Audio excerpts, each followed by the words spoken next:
welcome to the Sports Lab Overtime. I'm Justin Baxley, joined by Nico Gompel. Nico is one of the superstars over in the INC. As you know, we get you ready every single day for Sports Scene with Steve Russell, followed by the Sports Lab with Kevin Winter, as well as Sports Lab with a couple other of Nico's peers. Then we take you home, typically with the tailgate, and then getting you ready for Texas versus Florida this weekend.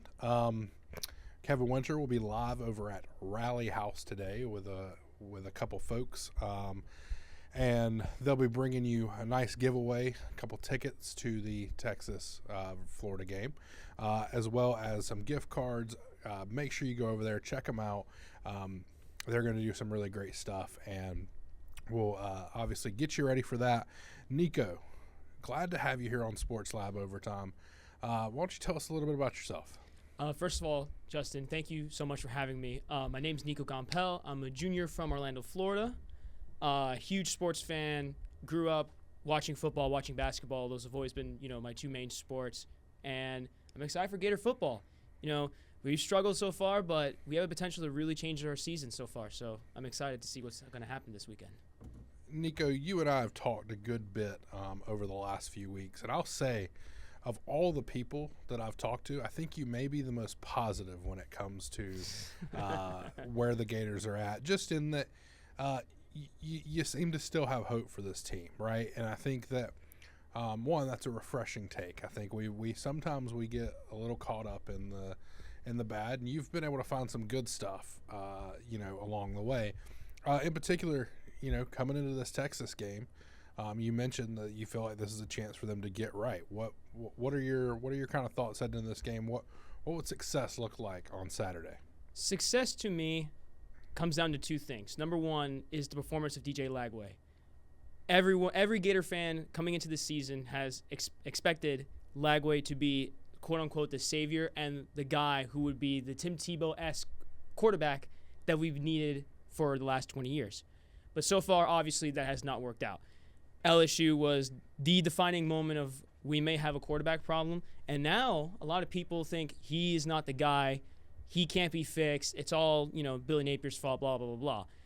But I think that there's a lot of positive to take away from some of these games. The biggest thing, though, is the defense. This defense, in my opinion, could become really, really, really good and ranked very high if this offense was just slightly better. I believe if we had a decent offense, not even good, just decent, that we'd be 4-0 right now. I think that this defense has kept us in every single game, and they've done as good as possible, even with the injuries to Caleb Banks, and now obviously Aaron Gase, Dijon Johnson. This defense has kept us in every single game. It's just same thing like last year. We couldn't convert when we had to early on in the season.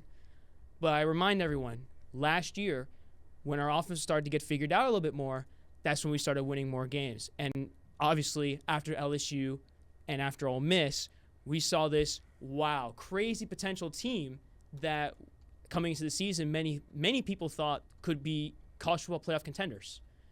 So I think that there's a lot more positive than people are giving credit for. Obviously, we all know the issues on offense are abysmal, to say it nicely. But I think that if they could get it right at least a little bit, there's a lot more that we can build off of than what people are giving credit for. Yeah, Nico, I think you're spot on with the defense. I've been kind of beating the proverbial drum for the defense the last couple of weeks, and I mean, look, they in my opinion are one of the best defenses in the country. You go over and you hit the points per game on total defense, which does kind of take out some of those, the DJ Lagway pick six, I believe. That stat kind of accounts for it. And Florida is currently sitting at about, 16 points per game on total defense, which is, one of the bigger stats. I know you pointed that out to me the other day, that 16 points per game in total defense is up there as one of the best in the country. But you run down some of the ones that are doing a little bit better. Texas is technically better, right? Texas has given up 7.8 points per game based on that total defensive stat. However, let me run you through their schedule. Ohio State, I'll give you that one. Holding them to 14 is big, but that was also Julian Saint's first game, right? I think that Ohio State offense will improve as the year goes on. They're breaking in a new quarterback. You kind of got them maybe at their, I don't want to say their weakest point, but you got them at a point where they just frankly don't have the experience at the quarterback position maybe to exploit some of the things on defense. And then you start looking down the schedule. San Jose State put up 7 on them. UTEP put up 10, which was, by the way, a lot closer than people realize. It was a 27-10 game. And then Sam Houston, they obviously blew out a couple weeks ago, 55-0. So you look at what they've been able to do with that, 7.5 points or 7.8 points of total defense. And then you look at what Florida's had to go through in terms of the offenses they've faced. LSU has struggled on offense. I don't think anybody's putting that. I think Garrett Nussmeier clearly is dealing with some sort of injury. I know they've talked about it going into, I believe it's their bye week, that there's some concern there for his, I think it's his shoulder. Miami's a good offense, pretty solid offense, and then you also take into account, South Florida's not a pushover. Really outside of LIU, that's the only layup that Florida has had. And look, I get it, they're 1-3, but the Florida defense is not why they're 1-3. I think you've hit on that pretty well.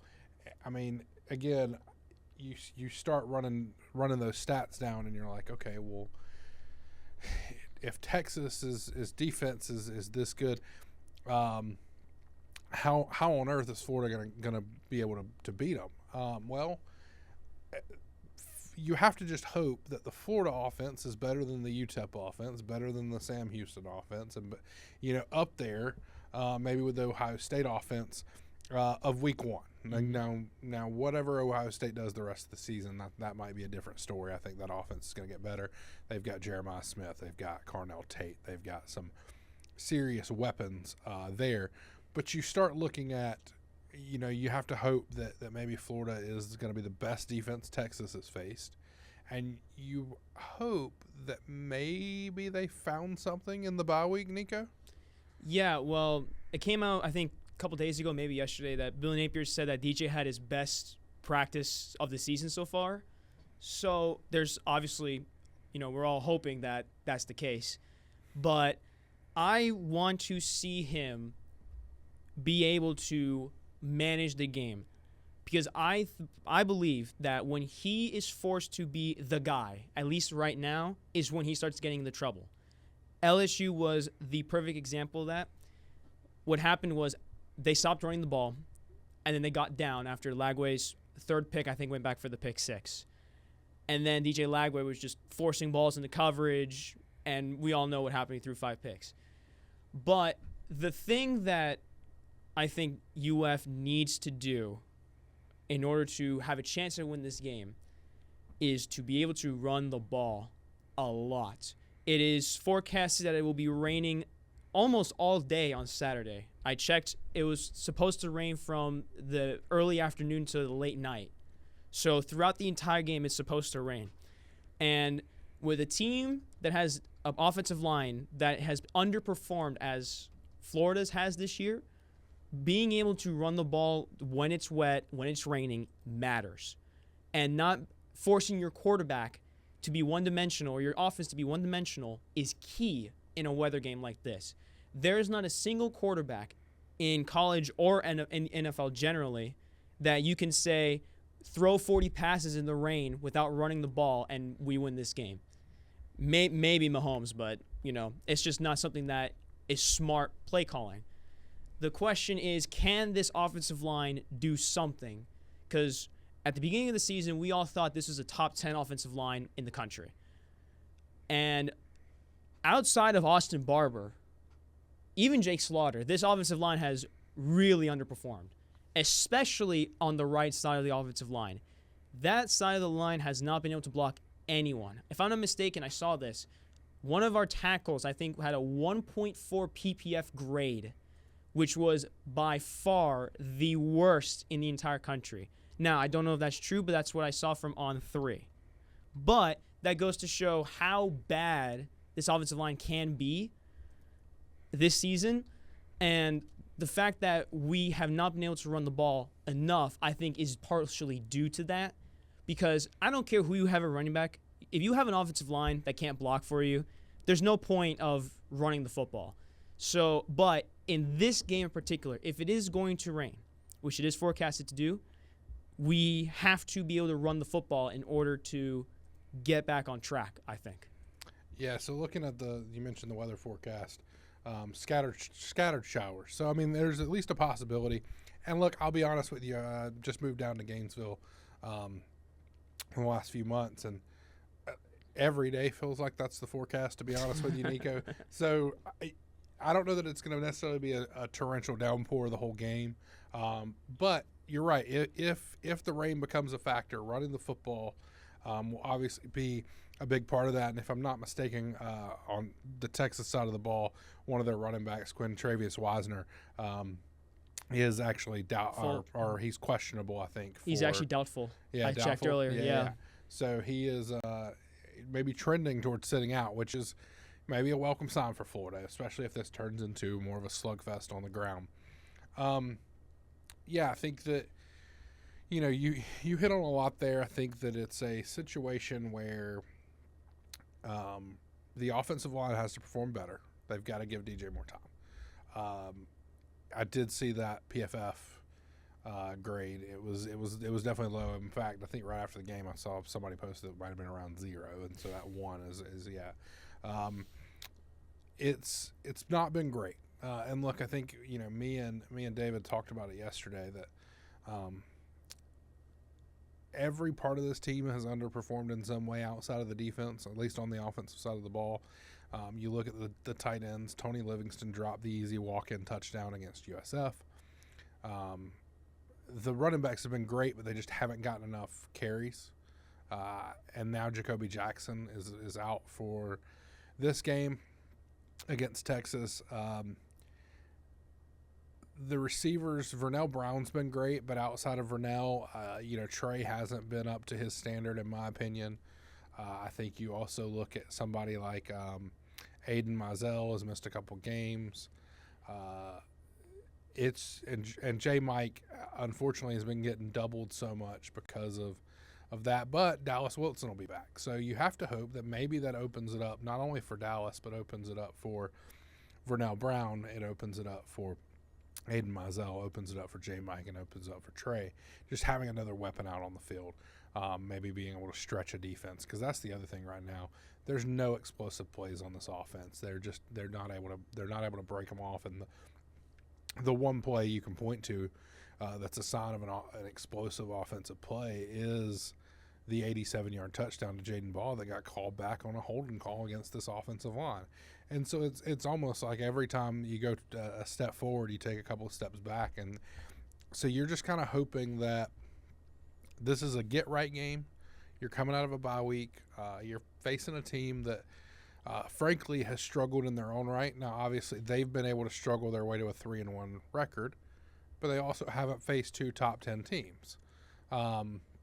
They've only faced the one, but then in addition to that, they really haven't played any of the tougher group of 5 opponents like a USF. I think you're looking at a team that basically played Ohio State to start the season, then had a few cupcakes to get themselves rolling, which, look, in the new era of college football, that's not the worst plan, is to go ahead and get yourself out to a nice lead or a nice record to kind of build momentum for a very tough SEC schedule. And Florida kind of had the opposite this year, right? So they immediately, after the LIU game, they immediately are jumping directly into the fire. And we won't beat a dead horse. We talked about the schedule a lot recently.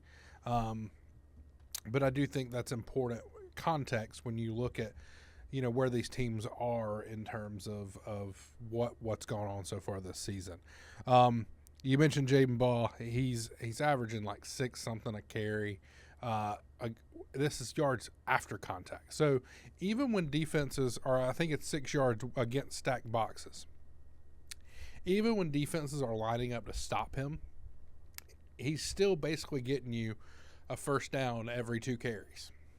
And with that in mind, I think one of your keys to the game here is run the ball, so to speak. And so I think that is kind of the key to the game. Whether we get, constant rain, whether we get a little bit of rain, whether we get no rain at all, I think the plan for this team needs to be to run the ball more. But at the same time, even when you factor all that in, this still is going to come down to DJ Lagway, and not in a he's got to go out and throw the ball 30 times, score 5 touchdowns kind of way. It's in a you really just need him to prove that he can move the football down the field, not turn the ball over, and set them up, to win football games. I mean, we look at this every single weekend, Nico. These different teams around college football and even in the NFL. You look at Jackson Dart for the Giants. Jackson Dart didn't go out and put some astronomical lineup to go beat stat line to go beat one of the what many consider one of the best teams in the NFL right now in the Chargers. He just went out and played his game. And I think that's where DJ Lagway just needs to get back to the basics. I think he needs to – and look, you'll never catch me saying I'm the Mr. Monday morning quarterback because I'm not. I'm in no way, shape, or form a DJ Lagway when it comes to talent. He is an unbelievable talent, but I do think it comes down to getting back to the basics, becoming more of a game manager. If you go back and look at last season, the games in which Florida were successful, they weren't games in which he threw for 300 or 400 yards. In fact, his best performance outside of the Samford game, I believe, was the Kentucky game, and I believe it was Rob Russo, another one of our talented folks here at the University of Florida. He mentioned that he only threw 7 for 14 in that game. So a lot of deep shots, but he made them count. And so I think it's got to be more of that kind of DJ Lagway, where if he has 300 or 400 yards passing, I don't know that that's necessarily indicative of a good game, because that means they've thrown the ball a lot, which means they were probably down a lot.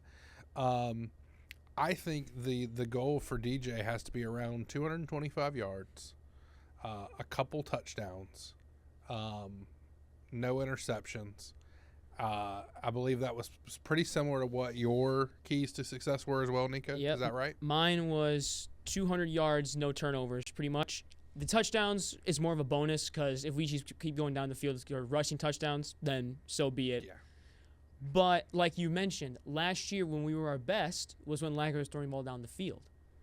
And you said that game against Kentucky, he completed 7 passes. But if I'm not mistaken, he had 290 yards, something like that? It's like 259. Yeah, he averaged nearly 30 yards per completion, if not more. Which is just nuts. Yeah, which is not even close to a recipe for success, but it worked for that game. And I think people were trying to elevate Lagway as just like a pure passer a little too much. I was at the Gasparilla Bowl in Tampa, and I watched Lagway play against Tulane, and I was right in front of the end zone where he threw those 2 picks. And I saw those 2 picks, and I said to myself, man, if he can just read the middle of the field, this guy is going to be unstoppable. He, in my opinion, last year had the prettiest deep ball I think I've ever seen from a college quarterback. I mean, it felt like every time he threw down the field, it was going to be a completion or right in the receiver's hands. This year has been the complete opposite. Now, is it partially because defenses have adjusted to Lagway's strengths? Yes. Is it also because the offensive line has not given him enough time to throw the ball down the field? Also yes. But he's also just not being accurate. I remember you and I were watching the game 2 Saturdays ago. He threw a pass out of bounds that I thought, he threw it out of bounds to not get sacked. And then when we saw the replay, he overthrew the guy by 10 yards over his head. And I was looking at it, I was like, how's that even possible? How do you throw a guy so far out of bounds that if it looks like you were just throwing the ball away to not get sacked? That's the type of stuff that gets you flamed by not just, your teammates or your coach, which, that's a whole discussion for another day, but the media. I've seen a lot of places where, DJ Lagway can't throw the ball anywhere across the field except for down the field. I think he has to get back to basics, like you said. He needs to methodically go down the field. He needs to not turn the ball over and not get too flashy with it. He needs to be able to calm down And one of my keys to the games is make him comfortable. And the way to do that is to be able to run the ball. Get that offensive line in the game early. You can't let, especially Texas's defense. You know, we can talk about their schedule, you know, whatever we want.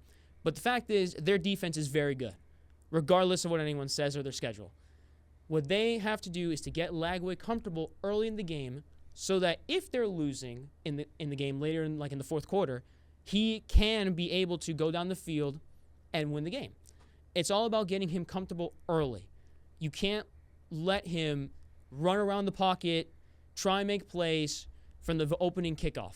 You have to let him settle into the game and then be able to build off of that. Yeah, it comes down to that. You mentioned a couple other keys to the game were third downs, which I think you're 100%. Can't go 0-13 on third down anymore. You can't go 0 for 13. I think that might be just, you put that on a T-shirt going forward. I mean, right? That just should be a rule for college football in general. We saw it last weekend. Alabama converted 800 third downs. Yes. So third down offense is such a big part of this of college football. You're either going to wear a defense down because you're able to continue to keep them on the field, or you're going to keep a defense like this fresh so that in the fourth quarter, when you're hoping that Jaden Ball has hammered it down their throat for 4 quarters, they're going to be tired and that he's going to be able to break a couple big gains. But if you're consistently punting, throwing interceptions, basically allowing that defense to stay fresh up until the third or fourth quarter, you're not going to see that kind of success, unfortunately. So you're right. I think that's where the key is, to keep that defense, even more so than just extending drives for the offense, right? It's about keeping that defense on the field. And I think you've got to help your defense out. You mentioned earlier that they're dealing with a lot of injuries. You're dealing with a lot of folks that, unfortunately, we've lost Aaron Gates, we've lost Dijon Johnson, we've lost Caleb Banks. There's just, the injuries have piled up on that side of the ball, and as good as the defense has been, you just can't continue to put that much weight on them, especially as they lose more key pieces. I think we've got to look at this and from the outside. And when I say we, I mean, the way that this team moves forward, the defense can't be relied on the way that it's been relied on through the first 4 games. I think it's a situation of a defense that is beat up. If they have to go out and do it for a 5th game in a row, even with the bye week, I don't know that they can continue to hold it up. Eventually the dam's going to break. Eventually there's going to be a game where they give up 30 or 40 points. I don't know that it'll be this week because I don't know how good Texas's offense is. But eventually it's going to happen. There's going to be some blown coverages. There's going to be some mistakes on that side of the ball. Everybody points to the Miami game. Oh, they didn't give up that many points. No. That game was over because their offense couldn't do anything. The offense couldn't do anything, correct. And so I think, as we move forward down the season, this offense has to pick up the defense. But more importantly, you just got to limit the number of plays that they're out there. Because the thing is the more they're out there, the more likely they are to become injured. The more they're out there, the more likely the floodgates are to open at some point. Then the worst thing that can happen is for that defense to lose the confidence that they've got through the first 4 games. Because if that happens, I don't know how Florida moves forward. I don't know how they continue to win football games. Obviously, they've only won 1 so far, but I don't know how they even are able to compete in games. And then it starts to become a little bit harder for them to get back on track. Looking down the list here, Nico, you've pointed out a couple things, and it's Billy Napier against ranked SEC opponents at home. It's an interesting stat you got there. I'm going to let you explain it, but he obviously is facing a ranked opponent on Saturday, Texas, an SEC opponent. For all the downfalls of what we've seen over the last few years, losing Kentucky a few times, losing to Arkansas, losing to USF, all those, Billy actually doesn't perform terrible against those top teams, right? He plays those teams pretty tough. I mean, you look last year, he had ranked wins over LSU and Ole Miss, which you have on here. Even that Tennessee game at Neyland, they lost in overtime. That Georgia game, 34-20, but you had the injury, right? Tie game in the fourth quarter with 7 minutes to go. Exactly. And so you look at that, and then even if you back it up, even this year, you lose to number 3 LSU 20-10. You lose to Miami 26-7. To me, those are all indicators that in the toughest games, Billy Napier hasn't been as bad a coach as people maybe want to look at. Mm-hmm. You even look at last year or 2 years ago. They beat number 11 Tennessee at home. They could be pretty bad against Georgia and LSU, but they almost beat number 9 Missouri on the road. They kept it really close with that Florida State game. Now, that is Florida State without Jordan Travis. Yeah. So that's something to keep in mind. And they lost to Utah early in the season, but again, 24-11 at Utah, top 15 team at the time. And then you go back when he started here, right? Like he beat number 7 Utah to open his tenure. Kept that game at Neyland close, 38-33. Georgia was a blowout, but the Florida State game, 45-38. So there's at least a track record, right, that he could be successful against some of the tougher teams on the schedule, and he's shown that even this year with an offense that frankly hasn't given anybody any fits at all yet. That he can at least keep them competitive in these games. Just interested to kind of hear what your thoughts are on that. You've obviously pulled that up as one of the key stats to highlight. Yeah, so the stat that, if you don't know, since 2022 when they lost to Kentucky at home, Bill Napier has not lost a game to a ranked SEC team at home. However, it's only been 3 games. But, again, he still has not lost. Those wins are against Tennessee 2 years ago, and obviously the last 2 games last year were between LSU and Ole Miss. However, people, I think, are criticizing him more for his play calling than him as a coach. And obviously, I think a lot of people can agree that his play calling has, cost us some games. Whether you want to, debate whether or not he's good enough for the job, that's a whole different thing. But there is a track record, like you mentioned. This team, when they have to, they keep games close. And especially when they have games where they should not be close, they usually tend to perform quite well. With Billy, it comes down to, can this team put up points? The defense, like you mentioned, is good. They'll keep us in almost every game that they can't until they can't. Right.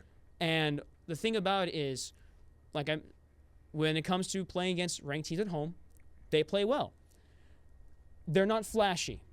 And people have to understand that the way that Bill Napier runs his offense is not flashy at all. There are very little deep plays, and it's all based on getting quarterbacks who can read the middle of the field. Right. So that's why Graham Mertz was starting last year, because he was a guy that could read the middle of the field. Ian Lagway was obviously the freshman. But I think Florida fans don't really care. That's the thing. They don't really care about the record. They don't really care about, he plays well.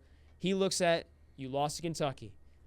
You lost to Tennessee in a game that you probably should not have. You call these bad plays at the worst moments of all time.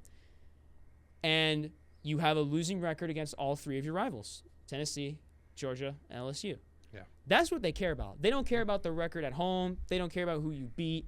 They care about the traditional Florida standard, which is being competitive every year, winning games against your rivals, and looking good while doing it. And it seems that every game that they try to win is a struggle. Even the LIU game in the beginning. In the first half, especially in the first quarter, they didn't look good at all on offense. Lagway looked off, obviously because of Russ not being practicing the entire offseason. But receivers were struggling to get open. Offensive line was having some problems. The first play of the game was a sack against LIU. So, like you said, the track record's there, but I think it comes down to people actually caring about that more than anything. And I don't think that I think the only way that I can see Billy Napier winning back the fans, essentially, is if he does the unthinkable and win out the rest of the season. Yeah, I think that's, highly unlikely. Yeah. And even then, I think for some folks that wouldn't even be good enough. I think we've hit a point where there's discontent with where this is going. And look, I think there's also some level of,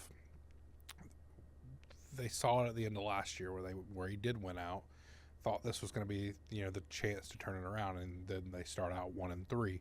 So it's tough to really argue with that. I think it's tough to look at it and go, okay, well, maybe if he turns it around again. I don't know that Florida necessarily wants to be in this position again a year from now, where they bring somebody back after winning out. Again, I think that's a low odds anyway, but I don't know that you want to get stuck in that cycle either. Though, look, I wouldn't rule it out. Can't rule anything out because if he does win out, it probably makes the playoff or at least makes the SEC championship game, which would just be incredible after the start they've had in the season. But I think it would have to. I mean, there would have to be some seismic shift in what's going to – and I just don't know that – if they're able to pull the upset off against Texas, then they got to go try to do the same thing to Texas A&M. If they somehow pull that off, Mississippi State doesn't look like such a pushover for homecoming. Not anymore. Then you got to play Georgia in Jacksonville. Then you got to go on the road to Kentucky and Ole Miss. And normally you'd say, well, Kentucky should be an easy one, but the propensity to lose to them has happened now, 3 of the last 4 years, if I'm not mistaken.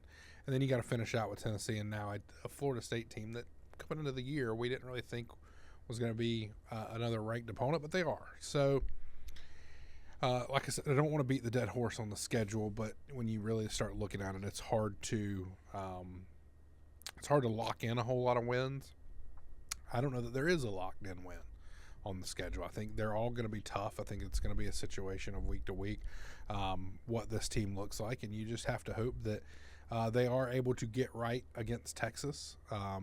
I'm excited to see what they're able to do. I think Nico, you've highlighted some pretty big things here today. I think it's if they can run the ball, they can keep the third down, keep the chains moving. And then lastly, I think is the Arch Manning of it all, right? What are your thoughts on him and what he can do at the quarterback position? It's funny because, obviously entering the season, there were some people who were saying that he was the best quarterback since Tim Tebow in college football, which I think most people laughed at, essentially. But the one thing that I think that is happening with Arch Manning is I think Sarkisian is kind of putting him in a scenario where he doesn't like being. The one thing about Arch Manning that is undeniable is his running ability. I mean, I'm looking at his stats. So he already has 5 rushing touchdowns and 123 rushing yards this season. And yes, again, you can say whatever you want about the schedule, but he is running the ball very effectively. And 5 rushing touchdowns for a quarterback in 4 games is very good.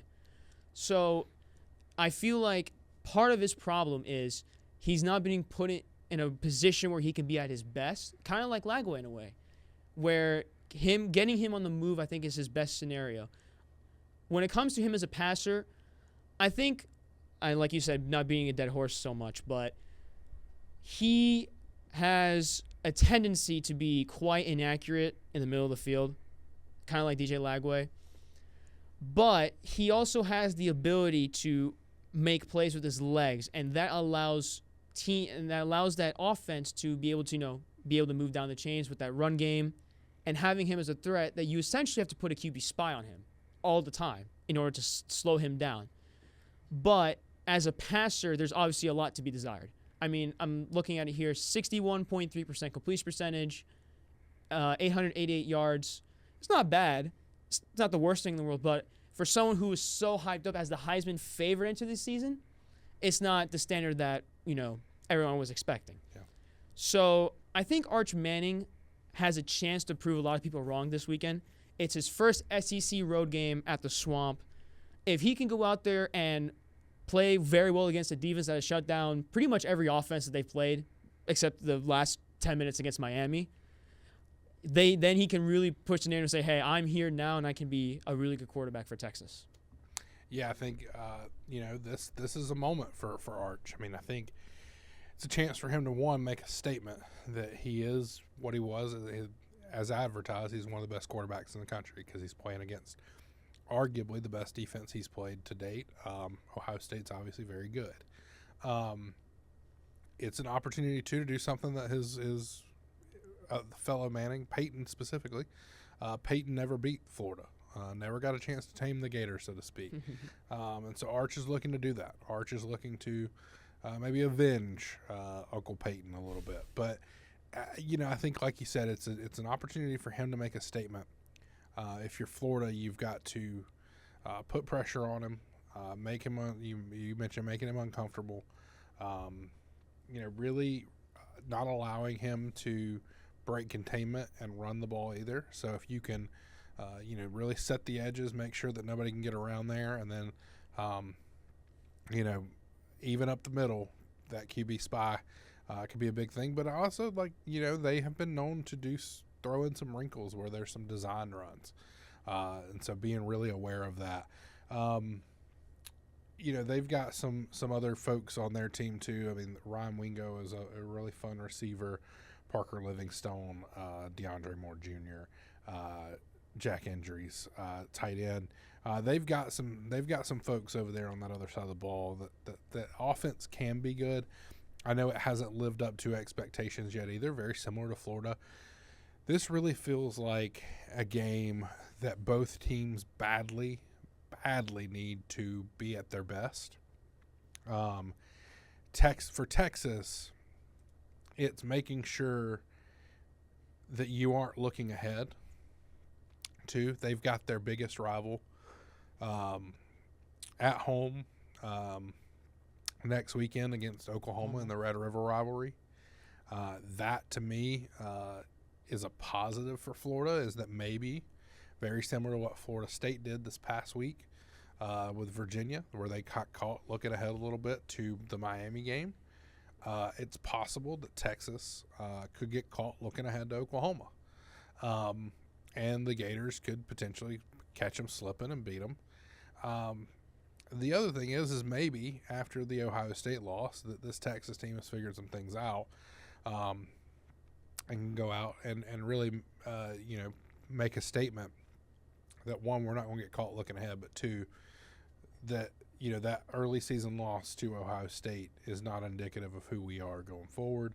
The game in which they struggled against UTEP, where Arch only had 115 yards passing, 114, excuse me, that maybe that was, an off day. I